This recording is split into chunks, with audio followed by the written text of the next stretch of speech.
Well, hello and welcome to the Heart of Leadership with yours truly, Marjorie Burkle from Sage and Summit. And today we are joined by Crystal Young, President and CEO of the McKay Métis Group. A proud member of the Qalipu First Nation Band, Crystal has built an impressive career in the Alberta oil sands, combining practical business growth with meaningful partnerships. Since joining McKay Métis Group in 2016, she has led its rapid growth and diversification, earning her appointment as President and CEO 4 years later in 2020. Crystal's straightforward, results-driven leadership is rooted in a very deep respect for people and relationships. Beyond her role at McKay Métis Group, she serves as Vice President of the Fort McMurray Chamber of Commerce. She's an active member of the Oil Sands Advisory Group.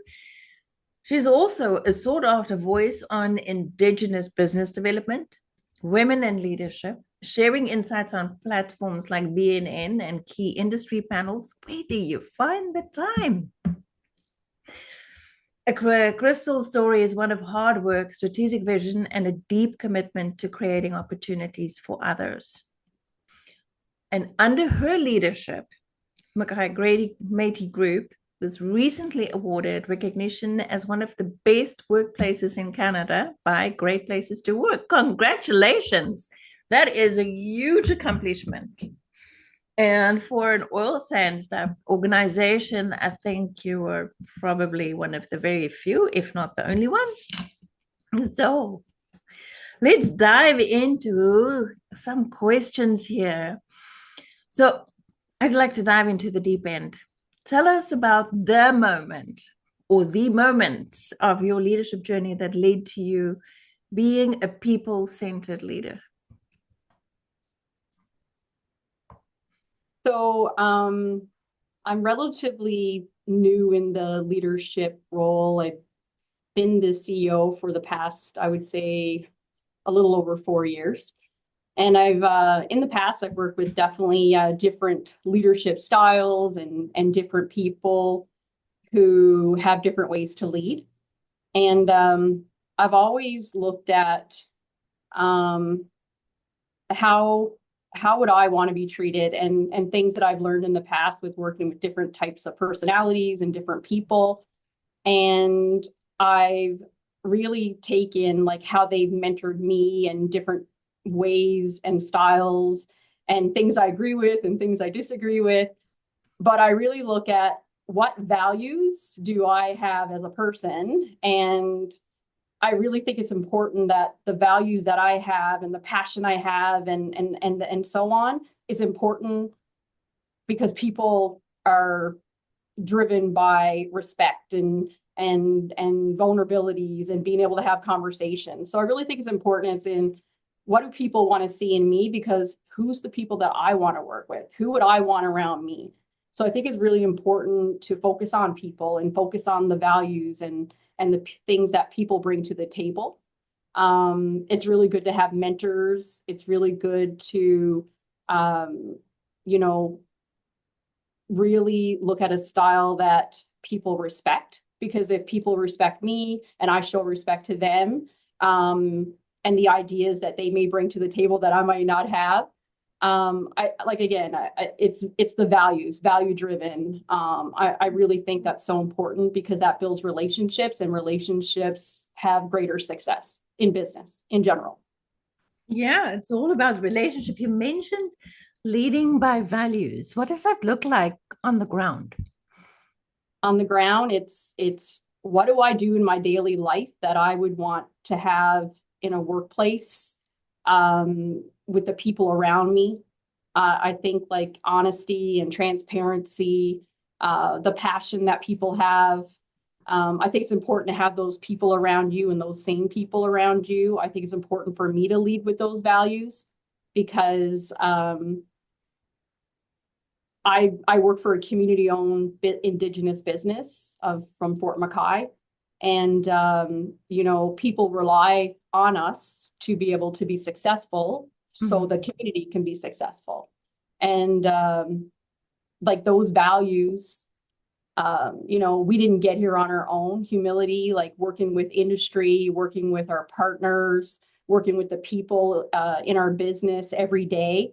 All of these people that have come together and have those same values is what the success is of the McKay Métis Group and our leadership, and coming together and making sure we're successful for the community. So I think it's really important to like make sure those values are in our employees, in myself, in our partners, industry partners, and so on, right? Because they're everyday values and they're very important. And that's the key to success, is being humble and knowing that we didn't get here on our own, being honest and transparent, especially being owned by a nation, right? So Yeah, yeah.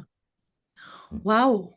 So what I heard is that your value system for the company is a reflection of your own values in the first place, but you go beyond the immediate organization and also look for business partners with similar values. So it's a whole stakeholder ecosystem that live and work and operate on the same principles. relationships are the key to success. It means you could have good conversations, but you could also have bad conversations. Yeah. And it's important to have those values within our team and externally, internally, right? Because it's the driver of success, and it's being human, right? We're not all perfect. It's making sure that, people are humble, people are, empathetic, people are compassionate, right? Being able to have conversations, and making sure that we're all on the same team, and we're all, driving, I guess, the same towards the same end goal, right? Mm-hmm. And I think it's important that you don't always have to agree with each other, but you always have to respect each other and be on the same page. So having similar values throughout the organization is very important. So when you stepped in as CEO, how did you get your executive team rounded up around value-based leading or value-based leadership? I would say that it comes naturally, because you kind of surround yourself with the same people, right? When you're hiring people, you see certain things in people, they're just going to fit.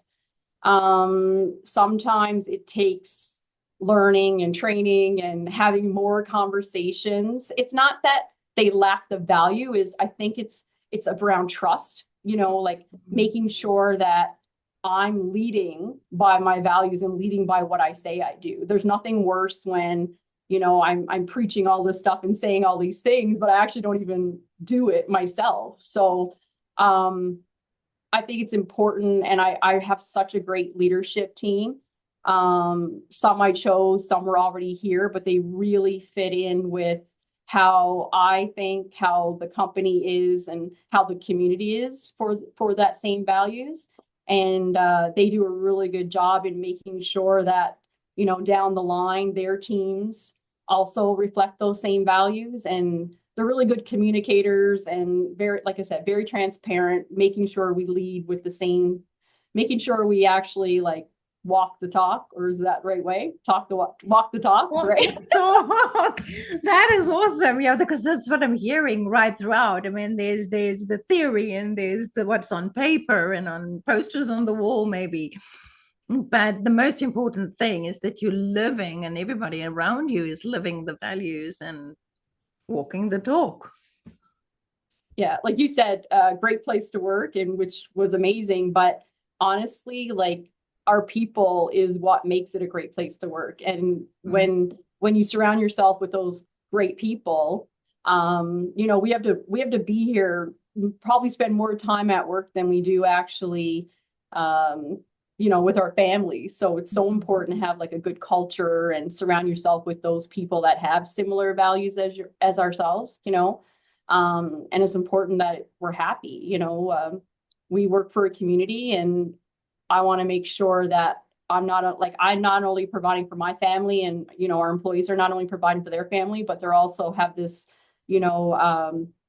higher level of expectation, and being able to knowing that we're contributing to a nation and their families as well as our own just brings a different level of, I guess, being grateful, like, that we're able to contribute to something better, right? And bigger, than just ourselves. So your impact is vast and very big in the community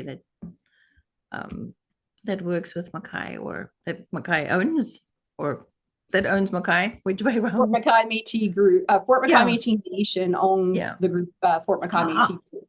Yes, excellent. This is their business arm. Yeah. That is awesome. I had a question leading off that, but it slipped my mind now. Oh, yes. You mentioned great places to work and your process to become accredited as a great place to work. What was your biggest challenge in that process? I don't know if it was, I actually, the biggest challenge was making sure people did the survey, because like it's only as good as the participation. However, it was also, I found our organization really changed in the last like year and a half. And it wasn't easy. But it was a buildup of trust. Like, I think it just boils back to doing what we say we're going to do. Right. So we've done other surveys in the past and we've looked at, what are the employees looking for? What are they asking for? And is it something that we can do or we can't? Or it could be more of a, providing additional information on topics that they're bringing up.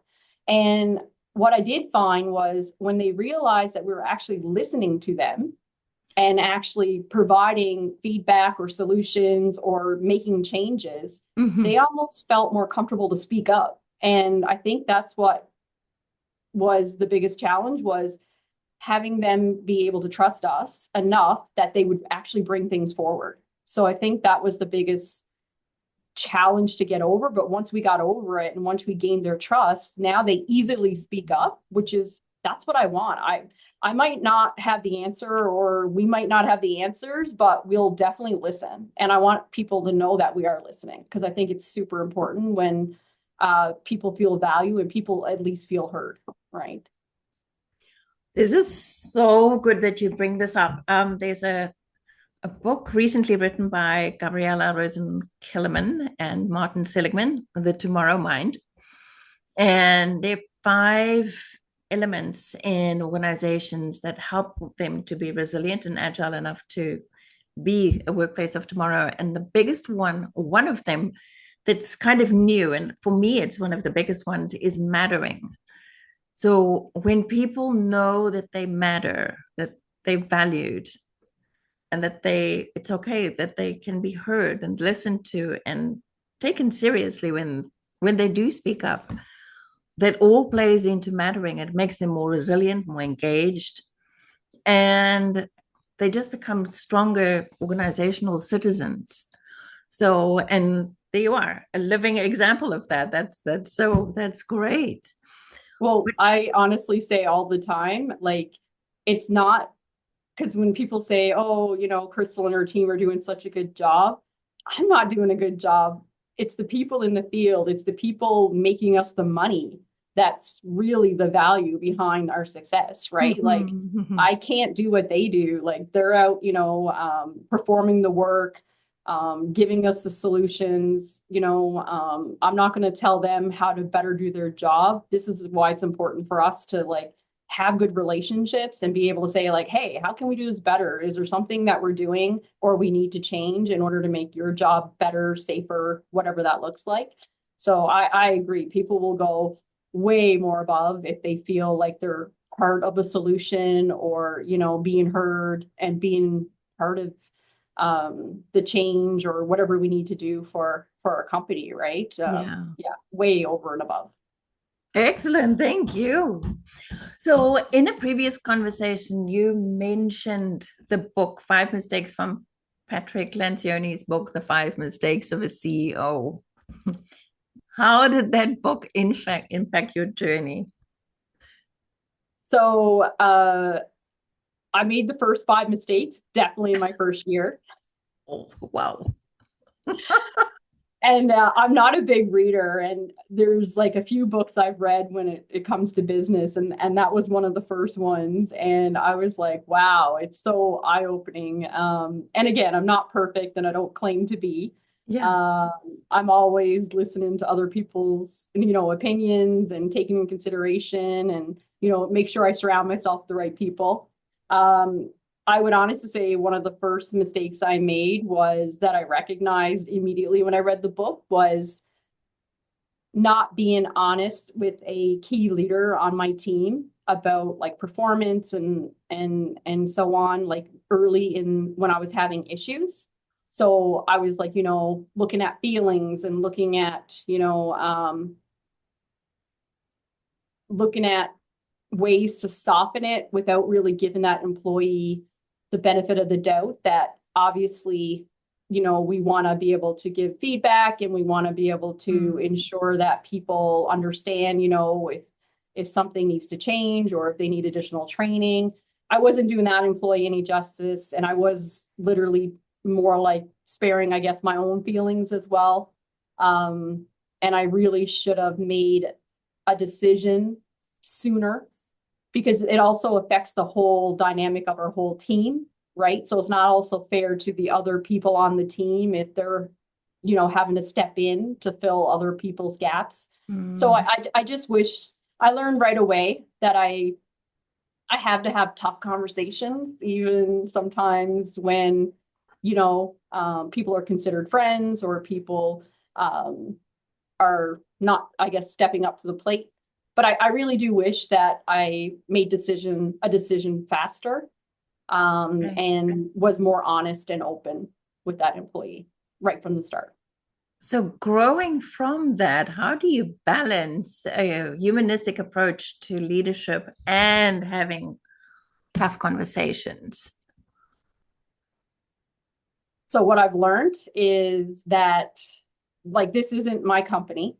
I work for somebody else, right? I work for another nation. I just got to be honest and be compassionate. Like, you could still have tough conversations, but you could still be compassionate, right? You're still gonna, I'm a woman, and I'm proud that sometimes I'm probably more sensitive, because I also think it also opens up tougher conversations and shows my a little bit of my vulnerability, which which is good, because it's good to be vulnerable. I'm not perfect by any means. And I think when I show vulnerability and being able to relate to, another team member, and be able to show, like, hey, like, I don't know this either. And I might ask questions, and I'm okay with it. I don't care if I don't know the answer. I think showing vulnerabilities and showing people that it's okay to be vulnerable, allows them to open up a bit more. It allows you to build better relationships and be able to have those tough conversations now that I was scared kind of to have before. Now I have no problem having them, but it was a lesson. It was something that I learned right off the hop, and I wish I learned it sooner, but it all played out well. I think those tough conversations is something that a lot of people struggle with throughout their careers, and there's always sort of a measure of discomfort with it. Yeah. Yeah. So, big question for you is, what advice would you give a leader who is moving from being the 20th century boss into being a 21st century people-centered leader? Something else I learned very hard. Another lesson. Lose the ego. It's okay not to know everything. It's okay that you don't have all the answers just because you're a leader. When I came into this role, I didn't even really believe in myself. Like, I had people encouraging me, like, no, you could absolutely do this role. You've been doing it. Whether it was friends or board members or, family, people who worked here. I worked in a prior role at this organization before I became CEO. So I had other relationships with other people within. They knew my capacity, they knew my capability, even when I didn't. So it was I'm also the kind of person who likes to do everything and take control and try to fix everything and do everything myself.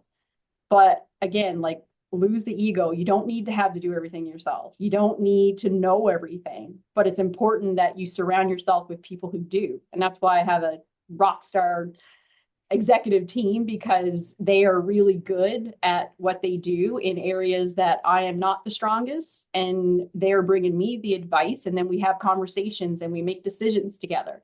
So lose the ego is the biggest thing. You don't need to know everything. You just got to make sure you have the right team to support you and bring solutions and recommendations to the table. And I had an old boss that said to me, I might not always agree with you, but I'll always listen to what you say. And I think that's always stood in my mind, as in, it's respect, right? Maybe it might change my mind. Maybe I might give a different perspective, or they might give a different perspective to me that I didn't consider.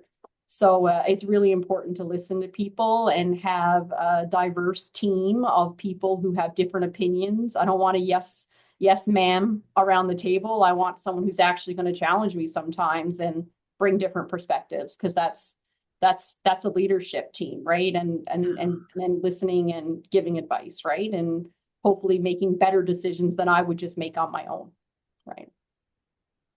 Lose the ego, and it's no, Lose you the do ego. not have to know everything. I cannot tell you how many leaders stress and they sweat bullets. It's like, it's such a responsibility to know everything. I have to have all the answers, and I don't. I feel like such a failure. And I was like, Yeah, I'm not afraid to speak my mind. Anybody who knows me, so I'm definitely not afraid to ask a question, and I will be straight with anybody. If I don't know something, I'll be like, I have no idea what you're talking about. I don't care if I'm the CEO. I have no idea what you're talking about. You're going to have to explain it better.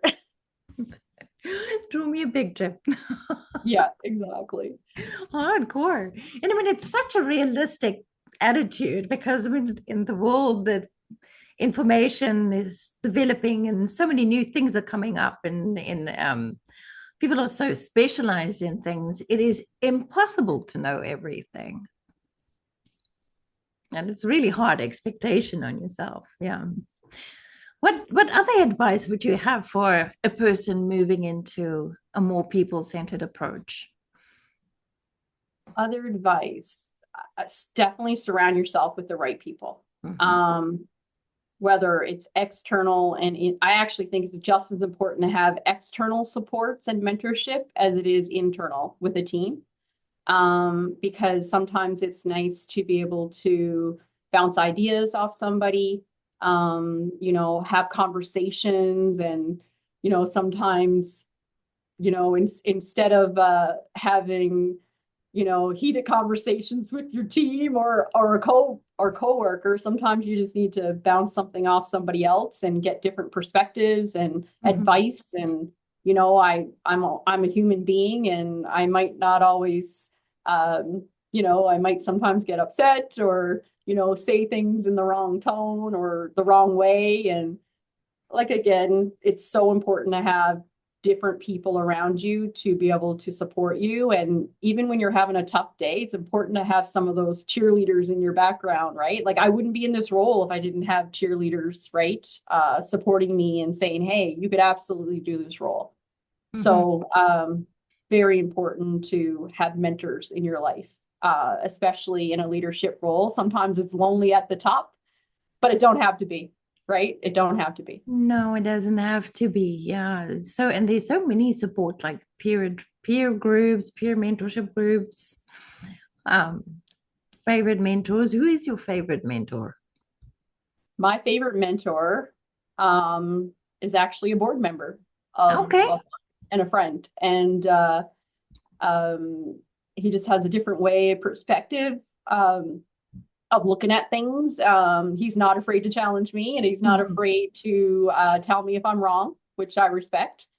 And he just has some really good advice and has helped me grow to where I am. And he continues to mentor me. And I really, like I said, I really value that relationship and being able to have those tough conversations.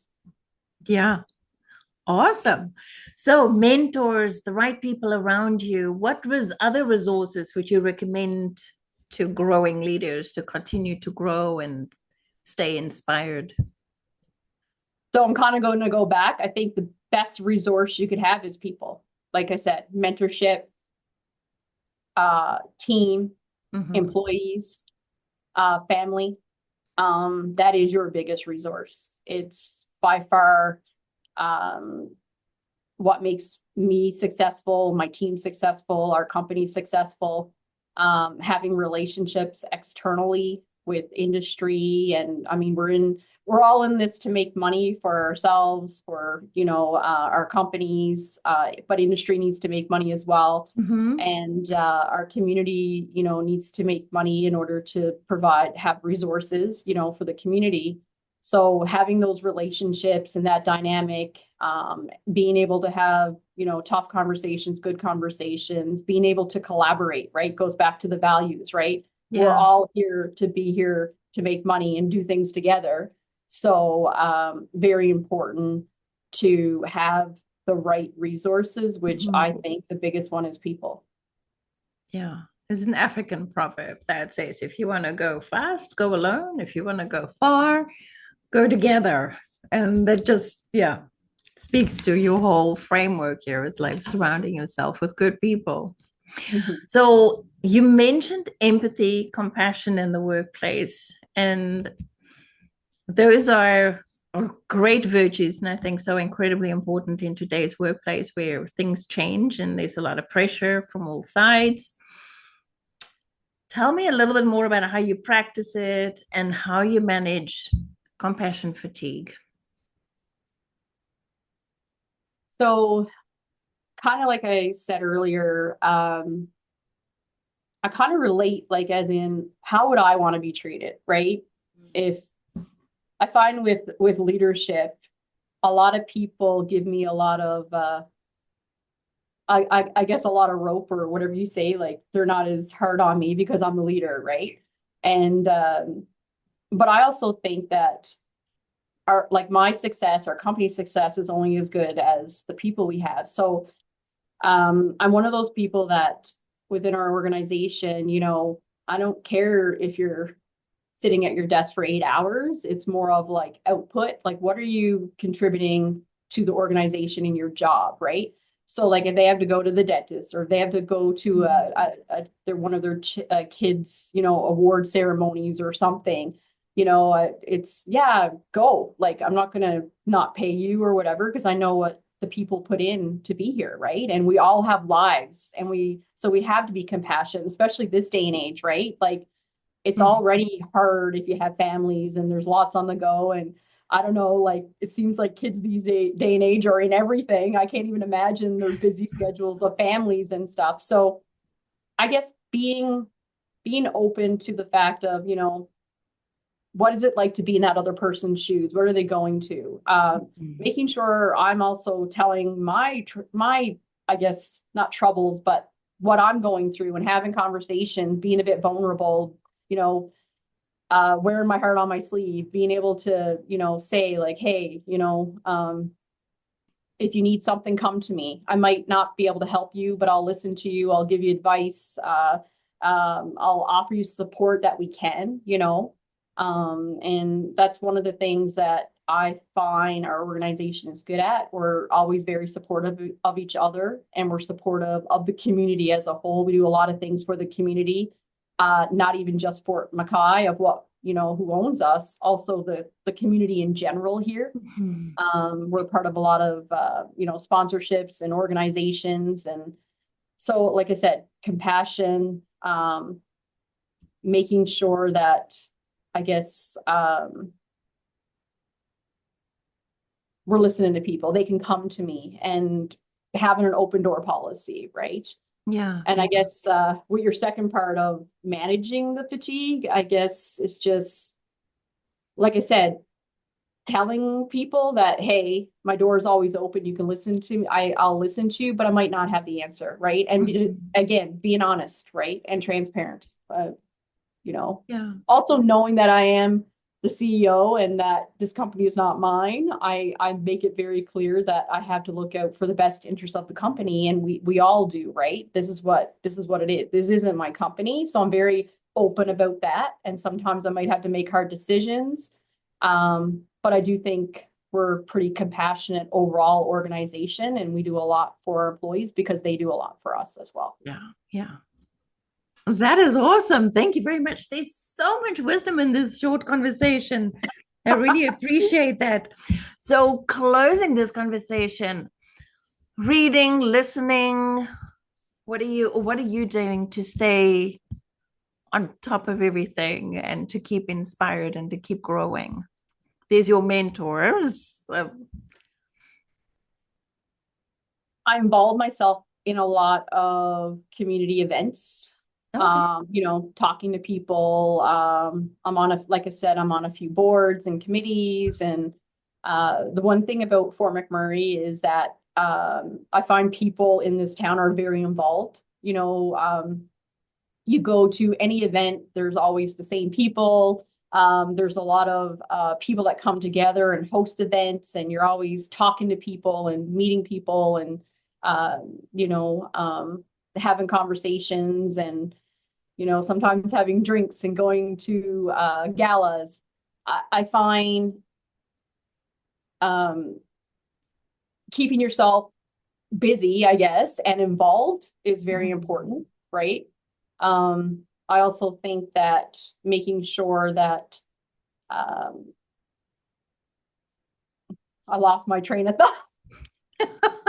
Growing and developing and staying on top of things in your incredibly busy schedule. Yeah, growth. Yeah, making sure that I know that I'm always learning, I guess. Okay. I'm never too wise to take advice. I'm always going to be learning and listening to other people and what their opinions are. And I guess that's where my not vulnerability, but my ability to be able to know that I don't always know everything, and I'm always open to suggestions and better ways of doing things. That's awesome. Crystal, thank you very, very much for your generous time here, and we'll see you soon. Thank you. Thank you for having me. Really appreciate it. You're most welcome. Signing off for The Heart of Leadership.